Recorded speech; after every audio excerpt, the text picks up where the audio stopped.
자, 오늘은 창조에 대한 8번째 주제 말씀입니다. 창세기 1장에 자주 표현된 보시기에 좋았더라. 이 속에 담겨있는 성경의 교훈이 무엇인지, 이 표현의 의미가 무엇인지 좀 살펴보겠습니다. 하나님께서 세상을 창조하셨을 때 보시기에 좋았다 말씀하셨죠. 선한 세상을 창조하셨다. 세상을 선하게 아름답게 창조하셨다. 좋았더라고 하는 이 말의 이 단어의 히브리 단어의 의미는 좋다, 선하다, 영어로 하면 good. 하나님은 선하신 분이다. 그럴 때 사용되는 단어입니다. 창세기 1장에 이 표현이 7차례 기록이 되어 있습니다. 성경에 7이라고 하는 숫자, 완전, 충만, 거룩 그런 것들을 상징하는 의미를 가지고 있죠. 하나님께서 온전하게 선하신 분이심을, 그것이 하나님의 본성, 품성이심을 뭔가 이렇게 표현하는 방식이 아닐까? 이제 그렇게 성경을 연구하는 사람들이 그렇게 생각을 하고 설명을 합니다. 선하다, 아름답다, 하나님이 그런 분이다. 그 사실을 창세기 1장부터 강조하고 있다고 하는 것이죠. 자, 우리가 아는 것처럼 선악의 쟁투의 쟁점이 무엇입니까? 하나님은 선하시다. 그렇죠? 마귀는 하나님이 선하시다는 그 사실에 대해서 도전을 합니다. 하나님은 선하지 않다. 공평하지도 않다. 그분은 불의하시다. 그런 생각, 그런 주장이 대쟁투에 나타난 마귀의 주장이죠. 하나님은 선하신 분이십니다. 선한 것을 보시면 기뻐하십니다. 또 좋아하시죠.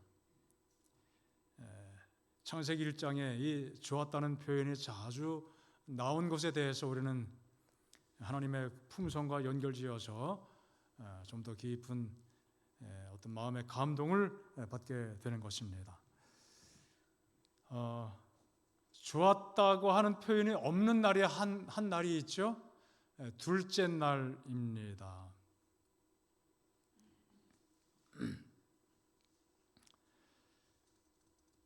자, 궁창 위의 물, 아래의 물. 궁창과 물밖에 보이는 게 없어요. 왜 둘째 날에 그 표현이 없었을까? 미완성이기 때문에 그런 의견도 제시가 되지만 꽤 마음속에 그럴 수 있겠다. 그런 설명이 하나가 있는데 무엇인가 하면은 이 창세기는 정말 세상이 창조되는 그 시점의 역사를 기록하지만 그 기록한 시점은 언제예요? 누가 기록했어요? 창세기를? 모세 때, 모세가 기록했죠. 자, 모세가 기록했으니까 이미 창세기부터 시작해서, 창조부터 시작해서 모세 시대까지 그 모든 역사적인 과정을 어쨌든 구전을 통해서, 그렇죠? 구전을 통해서 다 알고 있었습니다. 자, 물 하면은 물은 우리 삶의 필수고 생명과도 같은 아주 중요한 의미가 있지만 성경에서 물론 여러 가지 좋은 의미가 있지만은 그 궁창 위의 물, 궁창 아래의 물만 생각하면은 아주 뭐라 그럴까요? 긴장을 하고 뭔가 좀 어떻게 보면 거부감, 그런 것이 느껴질 수 있는 한 사건이 있었습니다. 뭐예요? 노아 홍수입니다. 모세 시대에 반석에서 물이 나오고 물은 여전히 좋은 겁니다. 꼭 필요한 것이 없으면 큰일 나죠. 그런데 물이 별로 아름답게 보이지 않을 때가 있습니다. 그때가 있었어요. 뭐예요? 홍수. 그 물 때문에 지상의 모든 수목들, 짐승들, 심지어 누구까지? 사람들까지. 그래서 그런 것들에 그런 것들에 대한 생각 때문에 의도적으로 물에 대해서, 특별히 궁창 위의 물에 대해서 좋다고 표현하지 않은 것이 아닌가. 뭐 그럴 수도 있고 아닐 수도 있습니다만 한번 생각해 볼 수 있는 주제입니다. 자, 이제 물과 묻이 드러나게 되는 셋째 날에 좋았다는 표현이 2번 나옵니다. 그리고 여섯째 날에도 좋았다는 표현이 2번 나오죠. 그러면서 심히 좋았다, 그렇게 마침표를 찍습니다. 그래서 7번이 나오게 돼요.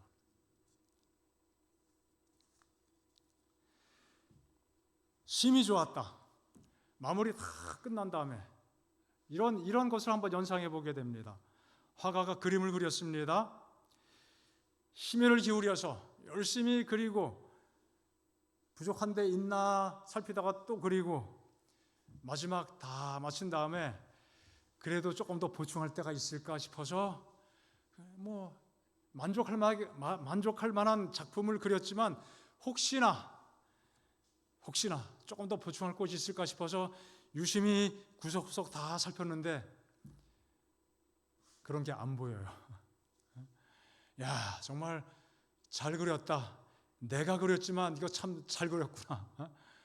바로 그런 느낌이 아닐까, 그런 생각을 한번 해보게 됩니다. 하나님께서 온 세상을 다 만드시고 날마다 보시기에 좋았다는 감동을 표현하셨지만 최종적으로 다 마친 다음에 아주 매우 흡족한 그 모습으로 마무리하시는 그 모습을 연상하게 됩니다.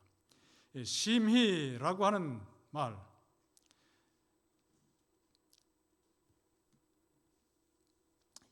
히브리 단어의 뜻은 굉장히, 매우, 대단히, 부사로 쓰일 때는 이런 표현으로 사용이 됩니다. 하지만 이 단어가 드물게 명사형으로 사용이 됐는데 그때는 특별히 힘이라는 단어로 사용됐습니다. 하나님이 심히 좋아하셨다, 아주 대단히 좋아하셨다는 것인데 이 똑같은 단어가 명사형으로 성경에 기록된 소수의 사례가 있습니다.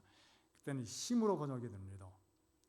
뭐 많다, 풍부하다, 그런 의미로 번역될 수 있는 단어인데, 자, 신명기 6장에 보면은 하나님을 섬길 때 마음을 다하고 성품을 다하고 또 어떻게 하라고요? 힘을 다하여 하나님 여호와를 사랑하라, 섬기라 그랬어요. 아주 보기에 힘이 좋은 것은 뭐예요? 그건 정말 힘이에요, 힘. 힘을 다하여, 그것과 이렇게 연결이 되는 단어입니다. 자, 요시야 임금이 전무후무한 개혁을 단행했습니다. 그 사실에 대해서 이렇게 성경이 묘사합니다. 요시야와 같이 마음을 다하며 뜻을 다하며 무엇을 다하여? 힘을 다하여 모세의 모든 율법을 따라 여호와께로 돌이킨 왕은 전무후무했다, 그렇게 묘사하고 있습니다. 하나님을 향한 최고 수준의 강력하고도 전적인 헌신, 그건 정말 보기에 심히 아름다운 모습이 아니겠습니까? 심히 좋았더라. 힘을 다해 하나님을 섬기고 율법을 순종하는 그 모습도 여전히 어떤 모습이에요? 보기에 심히 좋은 모습. 그렇죠? 창세기 1장 9절에 보면은 천하의 물이 한 곳으로 모이고 육지가, 땅이 드러나게 되었습니다.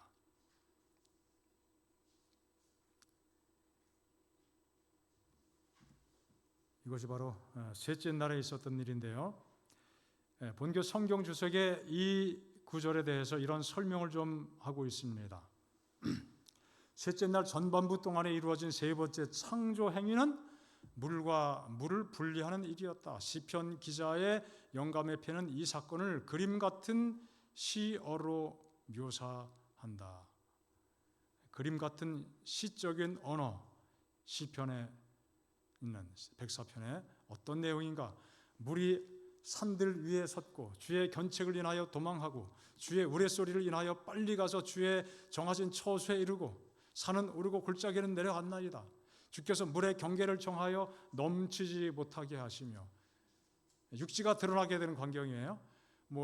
홍수 후에 아주 기형적으로 높은 산이 또 깊은 골짜기가 생긴 것은 아니지만 물로 덮여 있던 지구가 땅이 드러나려면은 뭔가 이렇게 올라오는 곳이 있어야 되잖아요.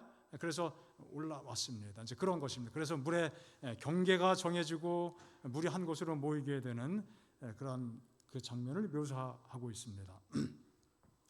물이 한 곳으로 모인 것은 단지 그것들이 이날부터 한 곳으로 모이게 되고 또 저절로 일정한 곳의 경계 내에 제한되어 땅이 드러나게 하였음을 의미한다. 경계를 넘어가면 재난이 옵니다.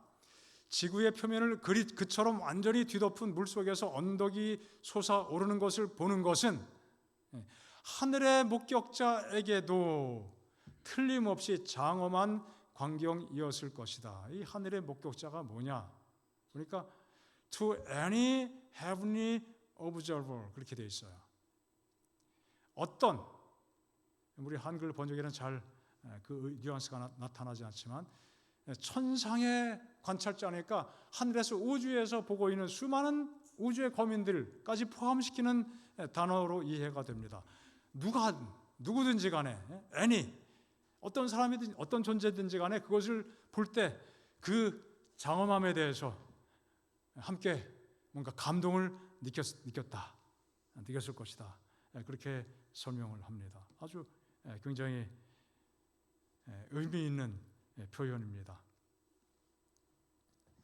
눈으로 볼 수 있는 먼 곳까지 물뿐이었던 곳에서 갑자기 거대한 육지가 솟아나 이 지구가 전혀 새로운 모습을 띠게 되었다.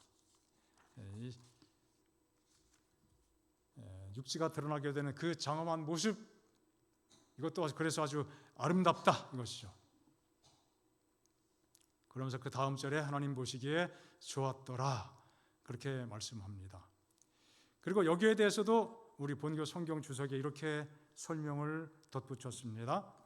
이제 하나님의 눈길은 기쁨과 만족으로 창조의 셋째 날에 완성된 결과에 머물렀다. 좋았더라. 그 원시의 마른 땅은 우리에게는 그다지 좋은 것처럼 보이지 않을 것이다. 그렇죠. 이렇게 육지가 드러나긴 했지만 아무것도 없어요. 우리가 보기에는 그처럼 좋아 보이지 않을 수도 있다 이것이죠.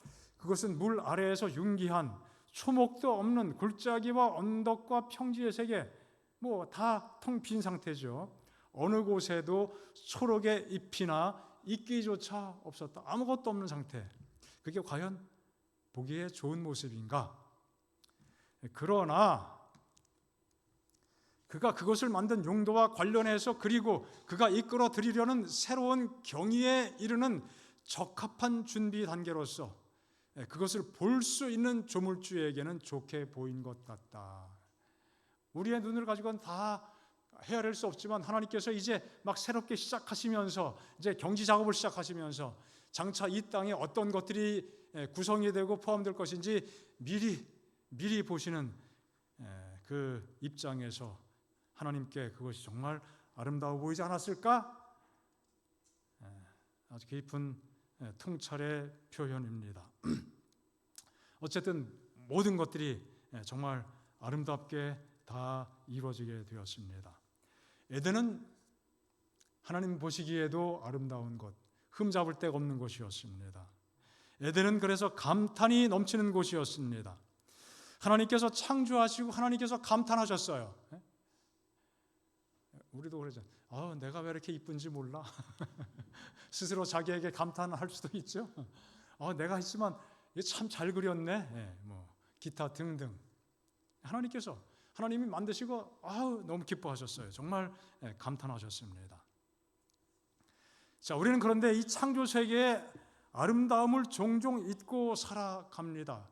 그 놀라운 감탄을 마음속에 감지하지 못하고 살아갈 때가 참 많이 있습니다. 물론 타락한 세상에 아름답지 못한 것도 많죠. 이제 날씨가 따뜻해지니까 벌써 날파리가 들어오고 파리가 막 집에 생기고 날벌레가 여기저기 생기고 조금 있으면 또 모기가 피를 빨아먹고 가렵게 그냥 괴롭히고 할 텐데, 뭐 그렇게 타락한 모습 때문에 불편한 것들도 있지만 전반적으로 이 아름다운 세상, 얼마나 아름다운 것들이 많이 있습니까? 우리 마음을 감동시키는 것들이 가득 차 있습니다.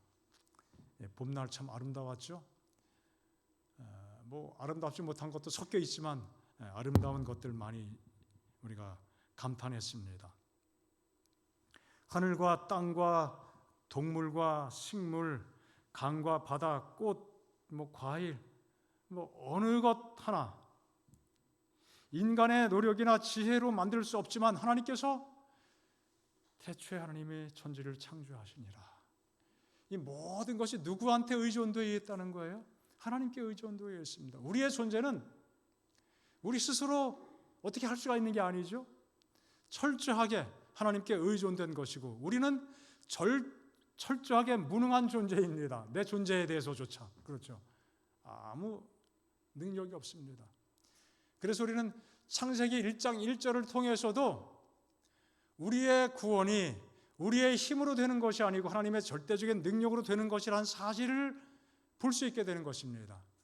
창세기 1장 1절의 그 선포의 말씀은 믿음으로 말미암는 의에 대한 매우 중요한 핵심적인 기별을 우리에게 깨우쳐주는 말씀이기도 합니다. 우리는 아무것도 아니에요. 하나님께서 다 하시는 것입니다. 하나님께서 모든 것 다 이루어주시는 분이십니다. 능력이 그분께 있습니다.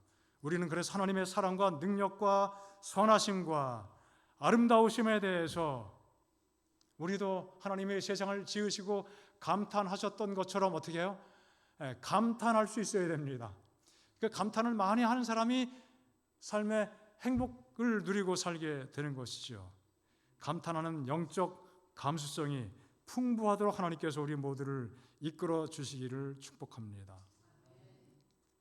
그 아름다운 세상을 만드시고 하나님을 닮은 하나님의 형상을 닮은 사람을 창조하시고 그들을 에덴으로 이끌어 들이셨습니다. 그리고 그것을 경작하게 하시고 지키게 하셨다. 이 세상은 누굴 위해 만들어진 것들입니까? 사람, 아담, 하와를 우리가 흔히 깜짝 서프라이즈 파티, 서프라이즈 이벤트라고 하는데 그런 표현하는데 정말 아담과 하와에게는 이것은 정말 깜짝 파티와 같은 것입니다. 눈 떠보니까 세상이 아름다운 것들이 그냥 눈에 가득합니다. 이게 도대체 무슨 일이야 이게? 아마 아담이 처음에 눈을 떴을 때 아마 자신의 존재에 대해서 잠깐은 이게 뭐지? 아마 그랬을 것 같아요. 그러나 순간적으로 어떻게 해요? 하나님이 만드시고 내가 하나님의 은혜로 존재하게 되었구나. 깨닫게 되지 않았겠습니까? 그리고 또 얼마 후에 그의 짝을 또 만들어 주셨죠. 자, 아주 놀라움으로 반응했을 것입니다. 얼마나 감격했을까요? 정말 희열이 넘치는 그 순간이 또 아담과 하와에게 제공이 되었습니다.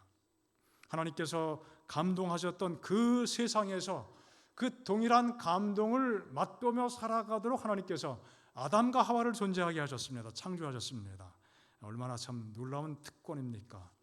하나님께서 공감하신 것을 함께 공감할 수 있는 존재로 창조해 주신 것입니다. 그래서 하나님의 창조 세계에 대해서 하나님의 허락하신 생명에 대해서 또 하나님 그분에 대해서 경외심을 가지고 하나님을 찬양하며 살아가는 것이 사람을 창조하신 하나님의 목적인 것을 우리가 말씀을 통해서 잊지 않고 기억해야 될 것입니다. 이사야 43장 7절에 보면 하나님께서는 하나님의 영광을 위하여 사람을 창조하셨다, 그렇게 말씀하고 있습니다. 영광을 위해서, 영광 돌리기 위해서, 하나님께 영광이 되는 그러한 것을 위해서 사람을 창조하셨다. 여러분, 하나님께 영광 돌린다는 것은 여러 가지 의미로 생각할 수 있지만 가장 중요한 것이 무엇일까요? 하나님을 인정하고 하나님을 고백하고 하나님을 높이면서 그분께 진정한 예배 드리는 것을 의미하지 않겠습니까? 하나님을 향한 예배 드릴 때 정말 그분의 하신 일, 그분이 이루신 창조 사역, 그분이 이루신 구속의 사역, 특별히 이제 타락 이후의 시점에서 볼 때 그 하나님 정말 감사합니다. 하나님을 인정하고 고백하면서 무한히 높여드리는 것이 바로 영광을 돌리는 것이죠. 이미 그래서 타락하기 이전에도 하나님은 아담과 하와를 하나님의 영광을 위하여 창조하신 것입니다. 하나님의 창조 세계에서 하나님의 위대하심을 보고 경탄하고 또 감동하고 기뻐하고 하나님을 경배하는 그러한 삶을 아담과 하와를 위해서 계획해 주신 것이죠. 그런 삶을 디자인하신 것입니다. 특별히 우리는 이 죄악이 이 세상에 들어오고 하나님의 구속의 사역이 이루어진 이후에 하나님의 구속의 은혜까지 마음속에 깊이 간직하면서 감동하는 겁니다. 그게 뭐예요? 하나님이 보시기에 좋았더라, 참 좋다, 그렇게 감동하신, 경탄하신 바로 그 경험이죠. 하나님 창조하신 세계 정말 좋습니다. 정말 감사합니다. 정말 너무너무 아름답습니다. 저를 구원해 주시다니요, 얼마나 감사합니까? 그것이 바로 하나님께서 심히 좋게 느끼셨던 그 좋음에 대한 공감이라고 생각합니다. 이 세상에 수많은 피조물들이 있습니다만 사람만이, 인간만 하나님의 아름다우심을, 또 생명의 아름다움을 느끼고 감탄할 수 있어요. 그렇죠? 집에서 아무리 똘똘한 애완동물을 기르지만 그 애완동물이 주인을 따르고 먹는 거 줄 때마다 참 꼬리 흔들고 좋아하지만 감사할 것 같아요? 감사할 줄도 모르는 그 대상을 너무 또 이렇게 사람보다 더 높이는 이상한 세대가 우리 대소리가 거기를 살고 있지만 그건 없어요. 성경 보면 그런 게 없어요. 하나님의 그 아름다우심을 느끼고 그 마음속에 그것을 통해서 깊이 감동받고 전율을 느낄 수 있는 존재는 사람밖에 없습니다.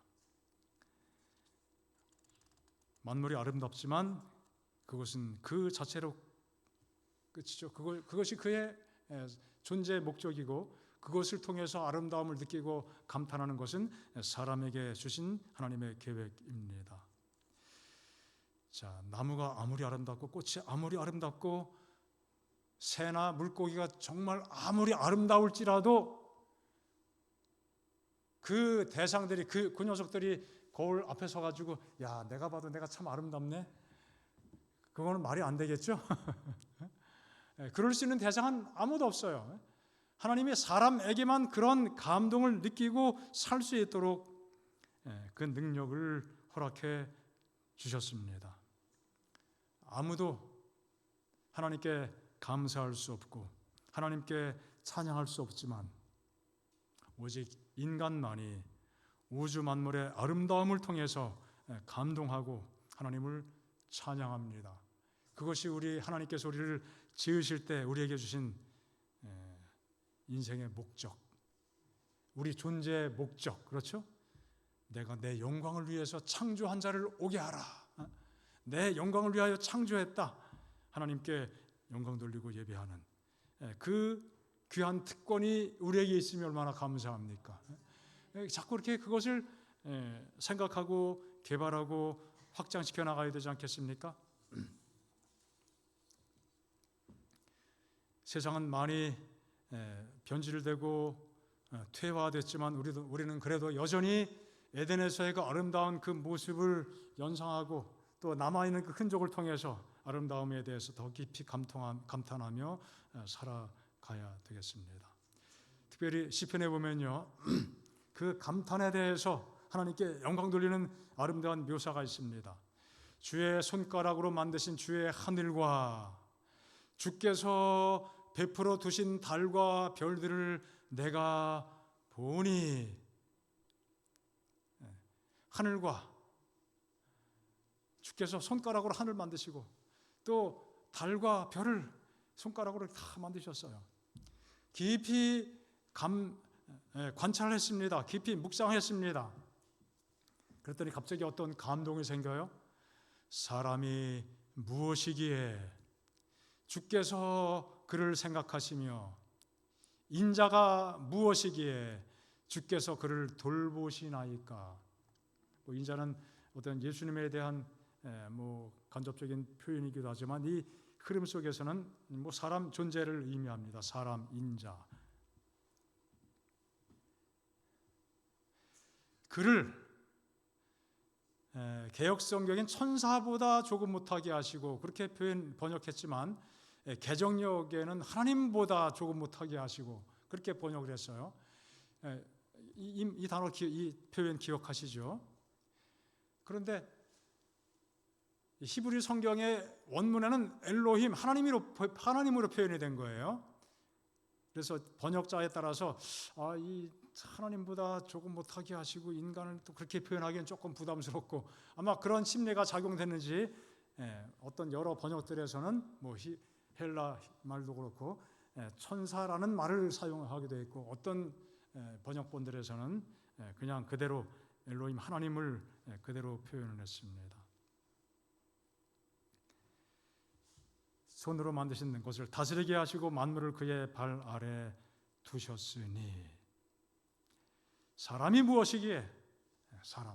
사람이 뭡니까? 사람. 자, 히브리 말로 사람을 에노시라고 이야기합니다. 말 그대로 인류예요. 사람이에요. 그런데 그 사람이란 말의 어원, 동사형인데 아나시, 이것은 약하다, 병들다 그런 뜻이에요. 우리 사람이 근본적으로 어떤 존재다? 약한 존재다 이거예요. 연약한 존재다. 정말 강해 보이지만 약하고 건강해 보이지만 또 약하고 그것이 우리의 모습 아니겠습니까? 내가 몇 년 전만 해도 난 건강에 자신하고 살았는데 나이 몇 년 더 먹고 몇 년 더 살고 나이 몇 살 더 먹었다고 이렇게 됐냐? 젊을 때가 있었지만 저도 이런 날이 올 거라고는 미처 몰랐지만 살다 보니 머리도 빠지고 허리도 아프고 여기저기 좀 불편하게 느껴지고 그런 날이 왔습니다. 정말 약한 존재입니다. 그래서 사람은 연약함을 전제로 하는 존재이지요. 그런데 사람이 무엇이고 한데 했어요. 이토록 무가치한 존재, 연약한 존재이지만 하나님께서 얼마나 사랑하시고 주셨냐 이거예요. 그것에 대해서 감탄하게 된 것입니다. 그 감탄을 시로 표현한 거예요. 하나님께서 지으신 그 광활한 웅장한 저 오지의 세상들을 가만히 생각하다 보니까 누굴 위해서 만드신 거예요? 날 위해 만드셨어요. 나는 아무것도 아닌데, 아무리 생각해봐도 아무것도 아닌데 하나님이 나를 위해서 이렇게 큰 일을 하셨구나. 그러니 어떻게 해요? 감사합니다. 연약한 존재이지만 천사보다 조금 못하게 하시고 아니면 하나님보다 조금 못하게 하시고 연약한 존재를 하나님께서 얼마나 사랑해 주시고 얼마나 깊은 관심을 가져주시는지 그 사실을 마음속에 깨닫게 되니까 이거는 저절로 감동이 되는 거예요. 그래서 사람이 무엇이고 한데 내가 무엇이고 한데 내가 정말 아무것도 아닌데. 그래서 이 시편에 보면은 두 가지 내용의 감탄이 표현되어 있습니다. 하나님의 창조 세계의 아름다움과 그 웅장함에 대해서 감탄한 것입니다. 그리고 연약한 인간이지만 그 인간을, 나 자신을 천사의 버금가는 존재, 혹은 하나님의 그 품성, 우리 신의 성품에 참여하게 하신다고 했으니까 아마 그런 쪽에서는 충분히 이해가 될 수 있는 표현이죠. 하나님과 같은 존재로 영광의 또 존귀의 관을 씌워주신 하나님의 사랑의 섭리, 내가 하나님께 얼마나 귀한 존재인가, 얼마나 하나님 나에게 주신 특권이 놀라운 것인가, 거기에 대해서 감탄하게 되는 거예요. 여러분, 살면서 우리가 감탄할 수 있는 굉장히 중요한 주제입니다. 그렇죠? 정말 감사합니다.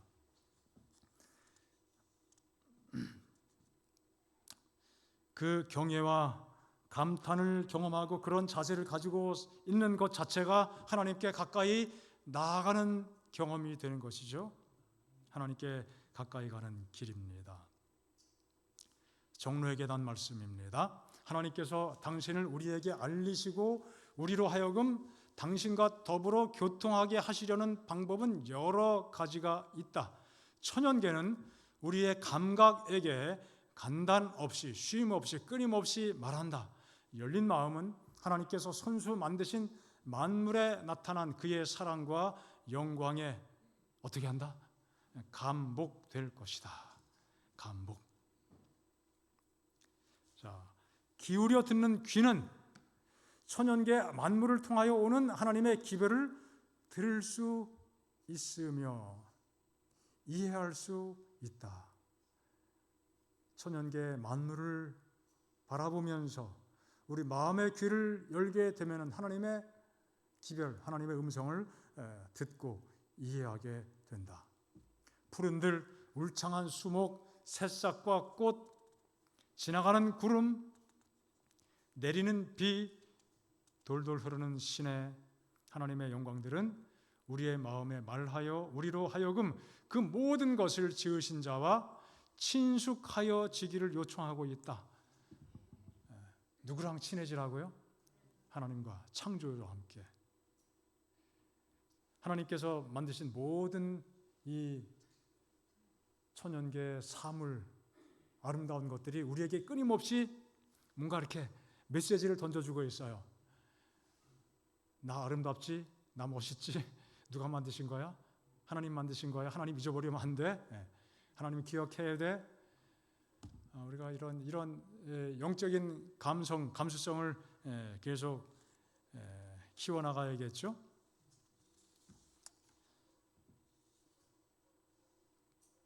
내가 주께 감사하옴은 나를 지으심이 심히 기묘하심이라. 신묘막측이라고 개역 성경에 번역했었죠. 주께서 하시는 일이 기이함을 내 영혼이 잘 아나이다. 자, 우리의 삶에 우리가 얼마나 많은 감동을 갖고 느끼고 살아갑니까? 하나님께서 허락하신 천연기를 통해서 수없이 허락하신 그 실물 교훈을 통해서 우리가 얼마나 많은 또 기별을 또 마음속에 감지하고 반응하고 살아갑니까? 하나님께서 우리에게 감동을 주시는 일들이 정말 많이 있죠. 참 감사할 일입니다. 이제 저희 외손자가 이제 두 돌이 되어 가는데요. 아주 요새 말 배워가면서 얼마나 그냥 제잘거리는지 모릅니다. 가끔 통화하면 참 다 경험하셨지만 아주 감사하고 감동이 있잖아요. 페이스톡을 켜면은 쪼르르 달려와서 아버지 그리고 또 지가 신나면 시키지도 않았는데 군지군채 가면서 그냥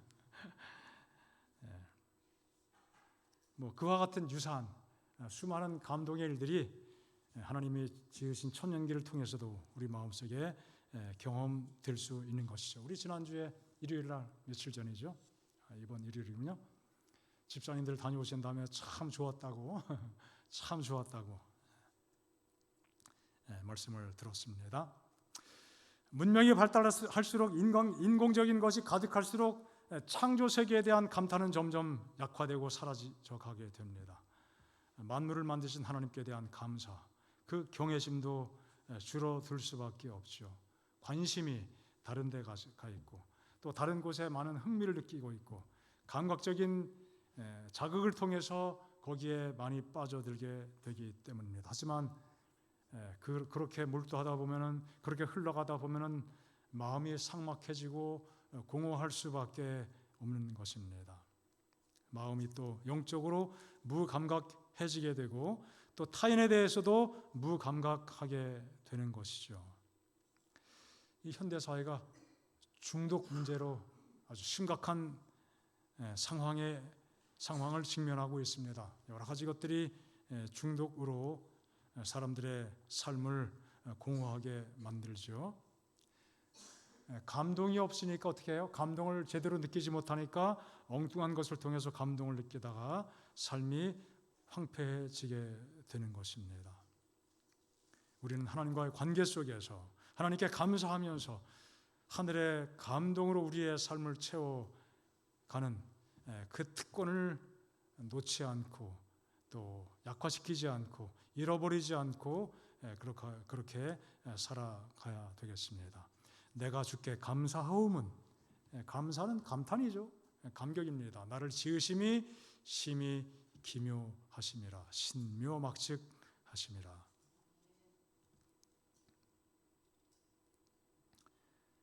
부모와 교사와 학생에게 보내는 권면.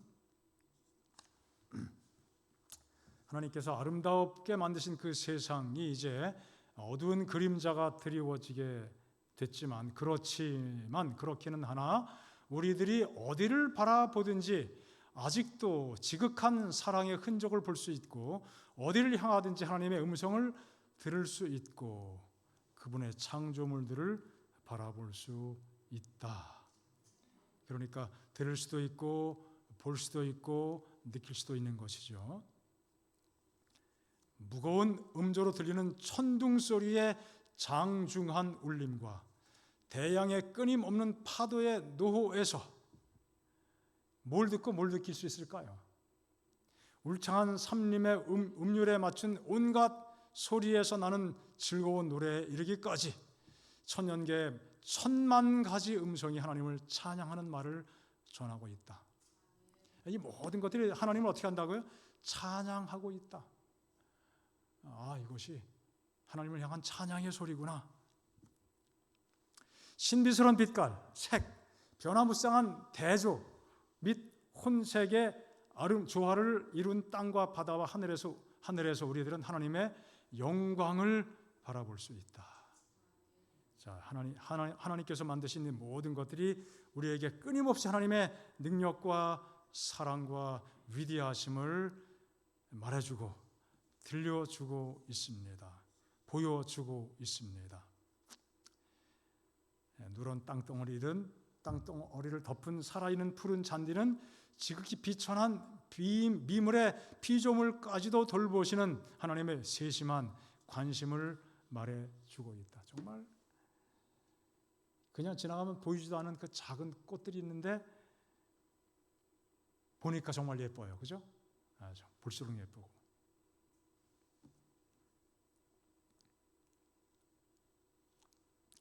바닷속에 진주를 깔아놓으시고 바위 틈에 자수정과 귀감남석, 귀중한 희귀한 감남석을 박아두신 분은 미의 애호가이시다. 미의 애호가이시다. 하나님께서 아주 신미적인 분인 것을 말씀하고 있습니다. 그런데 우리가 하나님의 주신 선물들을 향유하면서 그 선물들을 주신 분을 잊어 버려야 할 것인가? 이런 내용들이 쭉 진술이 되어 있습니다. 그 아름다운 세계는 어떤 예술가의 붓으로도 묘사할 수 없고 어떤 인간의 혀로도 설명할 수 없다. 하나님이 자기를 사랑하는 자들을 위하여 예비하신 모든 것은 눈으로 보지 못하고 귀로도 듣지 못하고 사람의 마음으로도 생각지 못하였다. 그러니까 우리의 삶의 주변에 뭐 어려운 것도 있고 힘든 것도 있고 괴로운 것도 있지만 그것만 있는 것이 아니라 우리의 관심을 조금만 돌리고 우리의 생각을 조금만 바꾸고 우리 시선의 방향만 조금만 바꾸면은 얼마든지 아름다운 것을 어떻게 할 수 있다? 보고 느끼고 또 듣고 감동을 받을 수 있다고 하는 것이죠. 하나님께서 우리에게 주신 삶의 귀한 특권입니다. 우리 사람들에게만 주신 하나님의 놀라운 은총입니다. 선물입니다. 그 하나님의 선하심에 감탄하는 사람들이 그 심령이 변화될 것입니다. 선한 삶의 열매를 맺게 될 것입니다. 1장에는 선하다는 말만 나옵니다. 악하다는 말이 나오지 않아요. 2장에 들어가서 악이라는 그 단어가 표현됩니다. 선과 악을 알게 하는 나무, 선과 악을. 왜 2장에 악이라는 단어가 등장하는가? 이제 3장에 들어가서 이제 악이 세상에 들어오게 되죠. 선과 악이 무엇인지 알려주려고 하는 어떤 소설 같은 거 보면 복선을 깐다고 이야기하죠. 줄기가 이것인데 또 의외에 또 다른 또 줄거리가 있다는 사실을 암시하는 어떤 인물을 제시한다든지 어떤 사건들을 제시하죠. 하나의 복선입니다. 선한 세상이지만 장차 악이 들어올 거야. 이제 복선을 깔아 놓으신 것처럼 이해가 됩니다.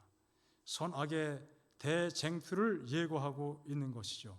그리고 드디어 3장에서는 선악의 대쟁투에서 인간이 굴욕을 당하는 경험을 하게 됩니다. 자, 그 다음에 인간이 신속하게 타락하게 되고 타락의 쓴 열매가 세상에 가득하게 되죠. 하나님께서 세상을 지으신 것을 한탄하시고 근심하실 정도로 이 세상에 죄악이 가득하고 사람들의 생각하는 모든 계획들이 다 악하다. 정말 끔찍한 세상이 되었습니다. 내 백성은 나를 알지 못하는 어리석은 자, 지각이 없는 미련한 자식, 악을 행하기에는 지각이 있고 똘똘한 것 같은데 선을 행하기에는 무력하고 무지하다.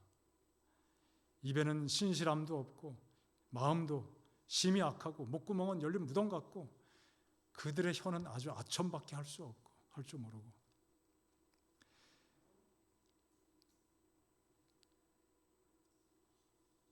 이게 죄송합니다. 로마서 3장의 말씀인데 잘못.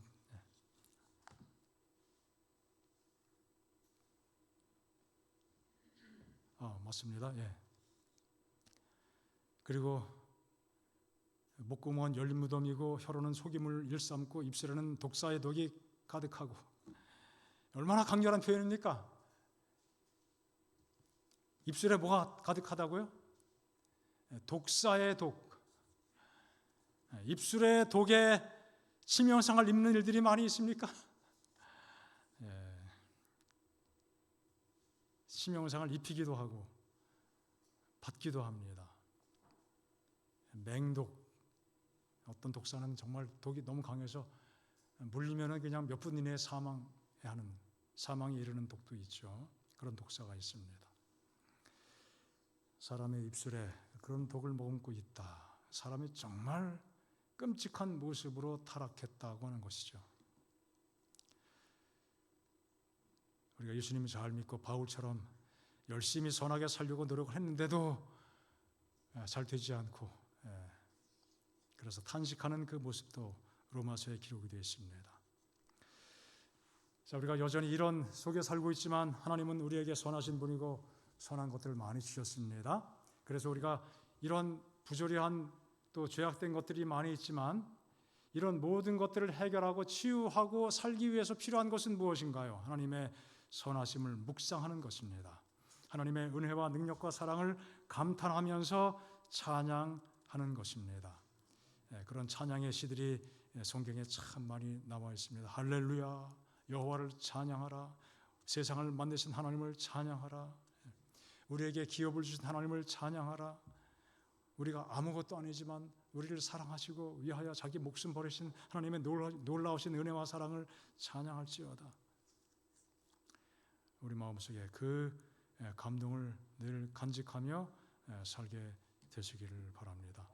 종려의 계단에도 이 아름다운 세상, 하나님께서 만드신 것들을 바라보면서 그런 깊은 감동을 누리고 살아가야 될 영적인 필요성을 강력하게 우리에게 말씀하고 있습니다. 우리의 흘리는 눈물 중에 하나님께서 주목하시지 않으신 것은 하나도 없다. 또 우리의 웃는 웃음 가운데 그가 보시지 않는 것은 하나도 없다. 만일 우리가 이 사실을 완전히 믿었다고 하면 모든 쓸데없는 염려는 없어졌을 것이다. 하나님의 선하신 손길을, 그 손길이 우리와 함께 있음을 우리가 잊지 않고 살아가야 되겠습니다. 그리고 우리의 생애는 지금처럼 실망으로 가득 차지 않게 되었을 것이니 이는 많은 염려로 인하여 괴로워하지도 않고 그 염려의 무게에 눌리시지도 않으시는 하나님의 손에 작은 일이나 큰 일이나 모든 것을 다 맡긴 까닭이다. 그리고 우리는 많은 사람이 맛보지 못한 심령의 안식을 누렸을 것이다. 이 귀한 감동과 감사로 살아가는 우리 모든 믿음의 가족들 되시기를 간절히 바랍니다. 우리 함께